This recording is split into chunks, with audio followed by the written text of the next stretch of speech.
माननीय राज्यमंत्र्यांनी अतिशय स्पष्ट उत्तर दिलं आहे.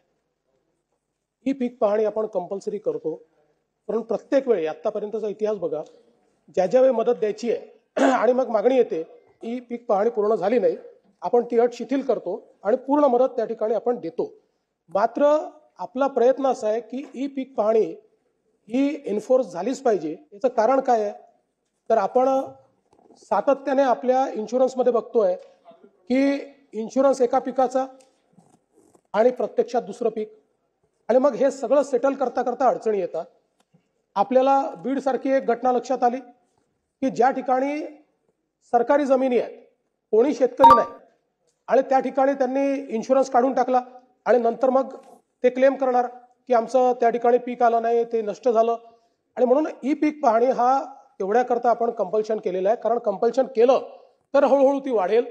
आता आमचे दोन प्रयत्न याच्यामध्ये आहेत. एक, कारण असं लक्षात येत आहे की सरकारी स्तरावर तलाठी असतील किंवा तत्सम सगळे अधिकारी असतील, खरं म्हणजे एवढी मोठी यंत्रणा आपल्याकडे कृषी आणि महसूलची आहे की आपण 100% पीक पाहणी करू शकतो.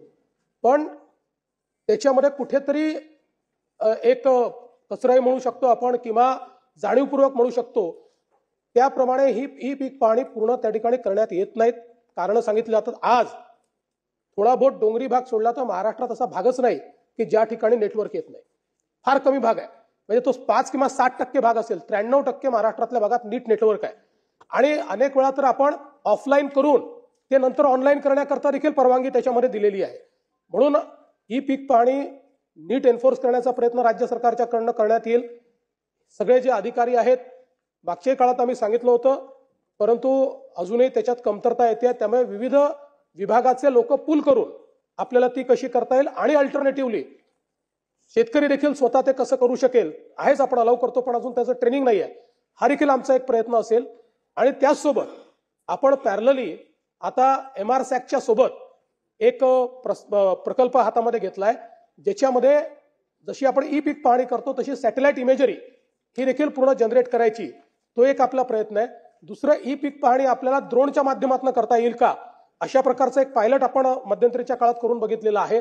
अशा काही गोष्टी करून याच्या पाठीमागचा उद्देश असा आहे की शासन दरवर्षी 7,000, 10,000, 12,000, 16,000 वेगवेगळ्या प्रकारची मदत करते.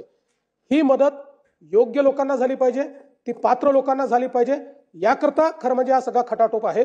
आणि म्हणून निश्चितपणे आपण जे काही या ठिकाणी शंका व्यक्त केलेली आहे, ही शक्यता आहे की सगळे लोक त्याच्यामध्ये आलेले नसतील, पण जे आले नसतील त्यांनाही मदत करणं हा शासन त्या संदर्भात प्रयत्न करेल.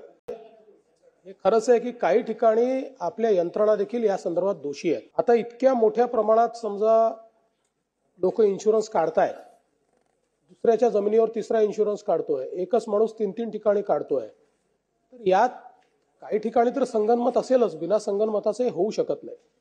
हे खरं आहे की आता या इन्शुरन्सच्या संदर्भात आपले जे CFC सेंटर्स आहेत त्यांनी काही घोटाळे केलेले आहेत. त्यामुळे या संपूर्ण यंत्रणेत जे जे दोषी निघतील त्या सर्वांवर कारवाई ही केलीच जाईल. जे आपले याच्यामध्ये काही प्रॅक्टिकल विचार आपण केला पाहिजे. उदाहरणादाखल जेव्हा आपण ऑफलाईन आहोत त्यावेळी नियम काय आहे तर त्यांनी दरवर्षी 7/12 नोंद केली पाहिजे पीक काय आहे. कुठेतरी चेक करून नोंद होते का? फार कमी होते. चेक केलंच जात नाही, त्यामुळे सरसकट नोंदी होतात.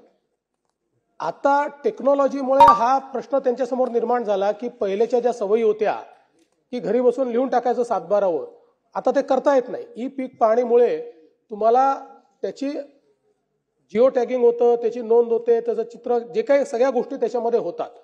आणि म्हणून जसा हा प्रश्न आहे तसा हाही प्रश्न आहे की तलाठी आपल्याकडे किती आहेत, त्यांच्यावर कामाचा बोजा किती आहे. त्यामुळे नुसत्या तलाठ्यांच्या भरोश्यावर हे करणं हे शक्य नाही आहे. ते म्हणून आपण आशा सेविका वगैरे म्हणालात, मला ते मान्य आहे, पण महसुली यंत्रणा आणि जी काही कृषी विभागाची यंत्रणा आहे, पदुम विभागाची यंत्रणा आहे, अशा सगळ्या यंत्रणा पूल करून त्यांच्या माध्यमातून हे कसं करता येईल याचा विचार मात्र आपण निश्चितपणे करू, जेणेकरून प्रामाणिकपणे तिथे जाऊन तशा प्रकारची नोंदणी झाली पाहिजे. आणि विभागाला तर आम्ही असे निर्देश देऊच यावर्षी की ॲक्युरसीने ती झाली पाहिजे. म्हणजे आपण ॲटलिस्ट 90% जरी ॲक्युरसीमध्ये पोहोचलो ना तरी आपण वर्षाला 1000-2000 कोटी रुपये वाचवू शकू. शेतीतले तज्ज्ञ आहेत आणि या विषयात त्यांना निश्चितपणे समजतं. आपण जे पॉइंट आउट केलं आहे हे खरंच डुप्लिकेशन आहे.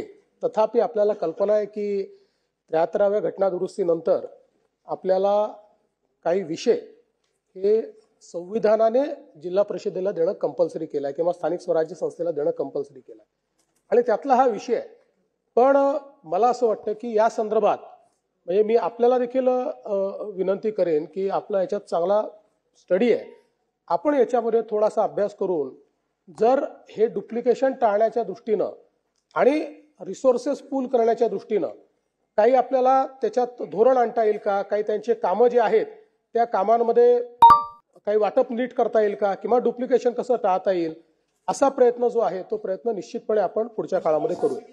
माझ्या रिसोड तालुक्यातलं कोयाळी बिसडे गाव मुख्यमंत्री महोदय अख्खं गाव वंचित म्हणजे सोयाबीनची जेव्हा खरेदी झाली त्या गावातलं एकही कास्तकाराची सोयाबीन केंद्रावर नोंदणी होऊ शकली नाही, फक्त अख्ख्या गावाची ई पीक पाहणी नसल्यामुळे.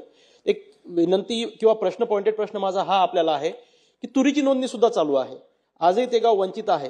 तर टेक्निकल प्रॉब्लेम काही शेतकरी वंचित राहू शकतात हे मानू शकतो, पण अख्खं गाव का राहिलं याचा सुद्धा शोध घेतला गेला पाहिजे.